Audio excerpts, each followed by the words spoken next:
आज की वीडियो में मैं आप लोगों को इन टीथ ब्रशेस के ऐसे कमाल दिखाने वाली हूँ ना कि आप लोग हैरान रह जाएंगे। डेली लाइफ में इससे आप लोगों की मनी सेविंग होगी, जो टाइम सेविंग भी होगी। तो चलते हैं टीथ ब्रश का पहला इस्तेमाल। यहाँ पे मैंने टीथ ब्रश ले लिया था और ले लिया है आप लोगों ने एक ब्लेड। तो यहाँ पे क्या होता है, हम बाजार से इतने महंगे महंगे कटर्स खरीदते हैं, तो आज मैं आप लोगों को घर पर ही बनाना सिखाऊंगी। इस तरीके से आप लोगों ने इस्तेमाल शुदा टीथ ब्रश ले लेना है और इस ब्लेड को इस तरीके से टीथ ब्रश के ऊपर लगा देना है। लगाने के बाद जो आपने इस टीथ ब्रश को अच्छे से गर्म करना है, चूल्हे के ऊपर कर लें, नहीं तो लाइटर की मदद से इसको थोड़ा सा हल्का सा ना जो है ना इसको हीट दे दें। उससे ये होगा कि ये जो कटर होगा ना, ये ब्लेड होगा, ये आसानी के साथ इसके ऊपर चिपक जाएगा और ये इतना अच्छा काम करता है। अक्सर औकात क्या होता है कि पेपर कटिंग के लिए ज़रूरत पड़ जाती है इस ब्लेड की, या फिर मुख्तलिफ तरीक़ों से हम लोगों को ज़रूरत पड़ जाती है। तो आसानी के साथ जो है ना आप लोग घर पर ही इस कटर को तैयार कर सकते हैं, ब्लेड को तैयार कर सकते हैं। और उम्मीद करती हूँ ये छोटी सी टिप अच्छी लगी होगी आज की आप लोगों को। तो यहाँ पर जो थी ना, पहले मैंने इसको हल्का सा चूल्हे पर हीट दे ली थी और उसके बाद जो है ना मैंने इसको ऐसे ही लाइटर से थोड़ी सी हीट दी। तो ये ब्लेड जो था ना बहुत अच्छे से इसके साथ चिपक चुका था। अब मैं आपको एक पेपर की इसके ऊपर कटिंग करके दिखा देती हूँ कि कितना अच्छे तरीके से जो है ना ये कट कर रहा है। तो ये देख लें, इस तरीके से जो है ना ये इसके ऊपर चिपक जाएगा। चिपकने के बाद जो है ना मैं अब आपको एक पेपर लेके उसकी कटिंग करके दिखाऊंगी। तो ये आसानी के साथ जो है ना इससे कटिंग हो जाएगी।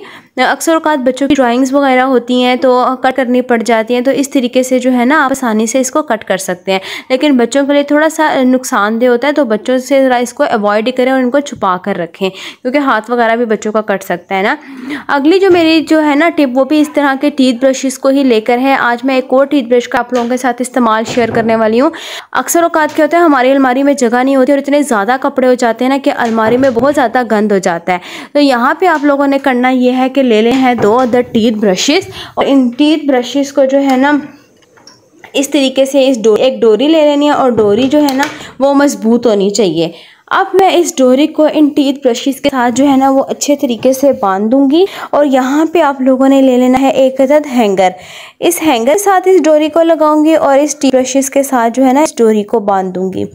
बांधने के बाद जो है ना इसके अंदर आप काफ़ी सारे कपड़ों को ऑर्गेनाइज करके रख सकते हैं। अपनी कबर्ड में इसको हैंग कर सकते हैं। हमारी कबर्ड्स की जो डोर होती है, डोर होता है, उसके ऊपर इसको हैंग करके अपने तमाम कपड़ों को इसके अंदर ऑर्गेनाइज कर सकते हैं।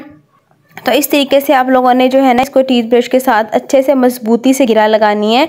अपने तमाम जो स्कार्फ्स होते हैं अच्छे, क्योंकि स्कार्फ्स के ऑर्गेनाइज़र अगर आप $1 से लें या फिर दराज से ऑर्डर करें तो वो बहुत एक्सपेंसिव आते हैं। तो इस तरीके से आप घर पर ही जो है ना इसको बना सकते हैं। तो मैंने जो था ना इतना अच्छा से ये ऑर्गेनाइज़र बना लिया था और इतने अच्छे तरीके से इसके अंदर तमाम चीज़ें ऑर्गेनाइज हो गई थी। तो इस तरीके से अच्छे से आपने इसको गिरा लगा लेनी है, और दूसरी तरफ भी जो है ना आप लोगों ने यहाँ पे भी इसकी गिरा लगा लेनी है। मैंने तमाम स्टेप्स जो है ना वो बहुत अच्छे से नोट किए हैं, और कोई भी मैंने इसके स्टेप को कट नहीं किया, ताकि आराम से जो है ना आप इसको फॉलो कर सकें और अपने घर पर बना सकें। तो इस तरीके से जो है ना डोरी को कट नहीं करना, नीचे की तरफ से इसको लेकर आना है। तो ये देखें, ठीक है, इस तरीके से ये हो गया। अब ये करने के बाद इसके ऊपर हम एक और टीथ ब्रश लगाएंगे। टीथ ब्रश इसी तरीके से हम लगा लेंगे।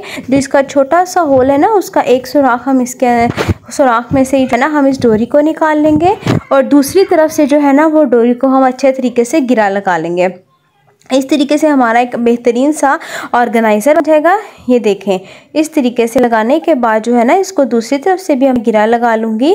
कुछ लोग जो होते हैं ना, मैंने देखा है कि वो लोग जो है ना इसी तरह स्कार्फ को एक हैंगर के अंदर डाल के 6-7 स्कार्फ जो होते हैं ना वो उसके अंदर ही डाल के अलमारी में हैंग कर देते हैं, और फिर क्या होता है कि वो हैंगर भी टूट जाता है और उल्टा जो होता है ना बहुत ज़्यादा गंद मिल जाता है कबर्ड के अंदर ना। तो ये बहुत ही बुरा लगता है। हर चीज़ को जब बंदा ऑर्गेनाइज़ करके रखता है अच्छे तरीके से, तो वो रखी हुई खूबसूरत लगती है, और औरत का ना सलीकामंदी भी पता चलती है कि कितना इसके अंदर सलीका है।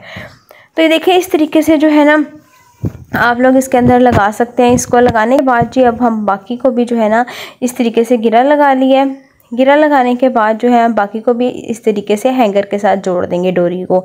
अब इस डोरी को इस तरीके से इसके साथ जोड़ देंगे हम अच्छे से। आपने इसको भी गिरा लगा लेनी है। तो यहाँ पे कुछ लोग सोच रहे होंगे कि हम यहाँ पे ग्लू गन का यूज़ कर लें ताकि वो डोरी आपस में चिपक जाए, तो उसका भी आप इस्तेमाल कर सकते हैं, लेकिन ज़्यादा बेटर तरीका है कि आप लोग जो है ना इस तरीके से इसको गिरा लगा लें। तो अब मैंने इसको अपने अलमारी का जो डोर था उसके ऊपर हैंग कर दिया था। अब आप इसके अंदर आराम से अपने काफ़ी सारे शॉल्स कपड़ों को हैंग कर सकते हैं, इसके अंदर ऑर्गेनाइज़ कर सकते हैं। तो अगर आज की टिप एंड ट्रिक्स आपको अच्छी लग रही हो तो वीडियो को ज़रूर लाइक करना, शेयर करना और इसके साथ साथ मेरे चैनल को भी सब्सक्राइब करना। तो ये देख सकते हैं इसके अंदर मैंने कितने सारी चीज़ों को ऑर्गेनाइज़ कर लिया है। जितनी भी शॉल्स थी, स्कार्फ्स थे, इसके अंदर डाल के रख दिया है। ठीक है, अब हम चलते हैं अपनी अगली टिप की तरफ। मेरी अगली टिप भी टीथ ब्रशेस को लेकर है। अब आपने टीथ ब्रश को जो ना अपर पार्ट उसको इस तरीके से कट कर देना है। तो यहाँ ये देख लें, इसको मैंने कट कर दिया था। अब जो इसकी साइड पे एक्स्ट्रा पार्ट था उसको भी मैंने कट कर दिया। ग्लू गन की मदद से जो है ना आपने टीथ को इस तरीके से जोड़ लेना है, सीधी की लंबाई के रूप जो होता है ना सीधी तरह, इस तरह से आपने इसको जोड़ लेना है। यहाँ पे जो मैं ये ऑर्गेनाइजर बना के रख रही हूँ ना, अक्सर क्या होता है हमारे कंप्यूटर का जो कीबोर्ड होता है या फिर लैपटॉप की क्लीनिंग होती है ना, वो हमें बड़ी मुश्किल लगती है। उसके इतनी ज़्यादा साइड्स पे मट्टी वगैरह फंस जाती है, उसको क्लीन करना बहुत ही होता है। तो इस ऑर्गेनाइजर की मदद से जो है ना आप इतनी आसानी के साथ इसकी क्लीनिंग कर सकते हैं। और अभी मैं आप लोगों को दिखाती हूँ, ज़्यादा मट्टी थी इसके अंदर जो इसके टीथ ब्रश की मदद से मैंने अच्छे से क्लीन कर लिया है। तो यहाँ पे ये अभी देखना, आपको इसके ब्रश को दिखाती हूँ कि कितना ज़्यादा जो था ना इसके ऊपर गंद था और कितने अच्छे से ये इसकी मदद से की थी। तो ये देखें, तो ये देख सकते हैं कितने ज़्यादा ये गंदा था और कितने अच्छे से क्लीन हो चुका है। अब चलते हैं हम अपनी अगली टिप की तरफ। मेरी अगली टिप भी जो है ना वो टीथ ब्रश को लेकर है। अब क्या करना है, हम टीथ ब्रश को थोड़ा सा कर्व शेप में करेंगे। आपने इसको थोड़ा सा लाइटर की मदद से जो है ना वो गर्म करना है। गर्म करने के बाद जो है ना आपने इसको हल्का सा टर्न कर लेना है इस तरीके से। ये जो मैंने ऑर्गेनाइजर बनाया है ना, ये अब हमारी जूसर ब्लेंडर वगैरह होती है ना, उसको क्लीन करने के लिए बनाया है। अक्सर औकात हम जब भी क्या होता है खाना वगैरह बनाते हैं तो उसमें कोई चीज़ को ग्राइंड वगैरह करते हैं तो उसमें साइड्स पे फंस जाती है और वो क्लीन नहीं होती। और इस तरह के चॉपर वगैरह की क्लीनिंग करने के लिए भी ये बहुत बेस्ट होता है। तो ये छोटी सी जो ऑर्गेनाइजर मैंने बनाया ये बड़ा ही कमाल का है। आप लोग भी इस तरह के टीथ ब्रशेस जो ज़ाया करते हैं ना, इस तरह के मल्टीपर्पज़ ऑर्गेनाइजर बना के अपने घर में रख लें और फिर इनको जो है ना यूज़ कर लें। इसकी साइड्स वगैरह कॉर्नर्स को क्लीन करने के लिए ना ये बहुत ही बेस्ट होता है। उम्मीद करती हूँ ये टिप अच्छी लगी होगी। अब चलते हैं हम अपनी अगली टिप की तरफ। मेरी अगली टिप जो है ना वो भी टीथ ब्रश को लेकर है। और यहाँ पे जो है ना इस स्प्रे वाली बोतल जब खाली हो जाती है ना तो हम उसको फेंक देते हैं। तो आज से आपने उसको फेंकना नहीं है, इसके कवर का यूज़ करेंगे। इसके कवर को जो है ना आप लोगों ने ऊपर से थोड़ा सा इस तरह से डीपली कर्व शेप में कट कर लेना है।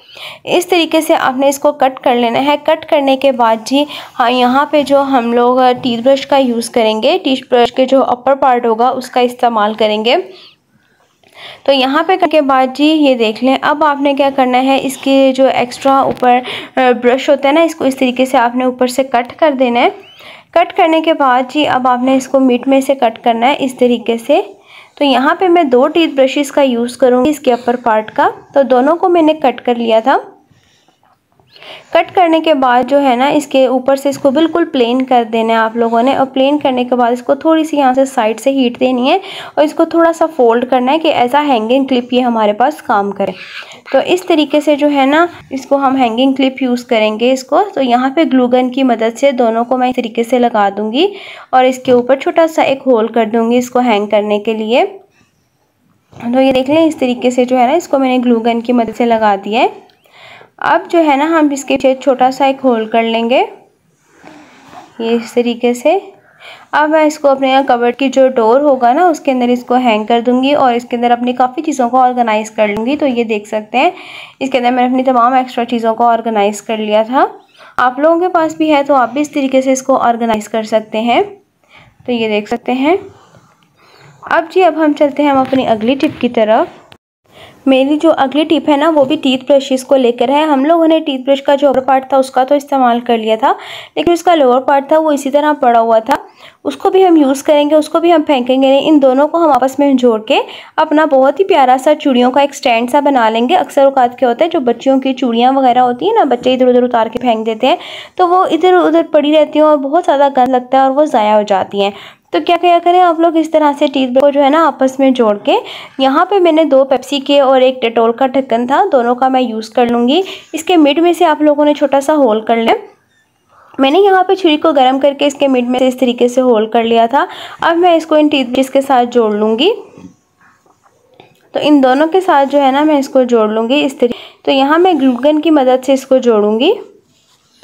ये देखें इस तरीके से। अब डेटॉल का जो कवर है उसको भी मैं जोड़ लूँगी और फिर जो है ना मोटे वाला जो धागा होता है वो आपने इसमें से गुजार और फिर इसके अंदर तमाम चूड़ियों को ऑर्गेनाइज करके रख देना और आप फिर जो है ना इसको कहीं पर भी हैंग कर सकती हैं। तो ये देख सकते हैं आप लोग, तमाम चूड़ियों को मैंने इसके अंदर डाल के रख दिया था। अब मैं इसको अपनी कबर्ड में अच्छे तरीके से ऑर्गेनाइज करके रख दूँगी। उम्मीद करती हूँ आज की छोटी सी टिप्स एंड ट्रिक्स अच्छी लगी होंगी। वीडियो में कोई भी टिप एंड ट्रिक अच्छी लगी हो तो वीडियो को ज़रूर लाइक करना, शेयर करना और मेरे चैनल को भी सब्सक्राइब करना। ओके, अब नेक्स्ट वीडियो तक के लिए अल्लाह हाफिज़।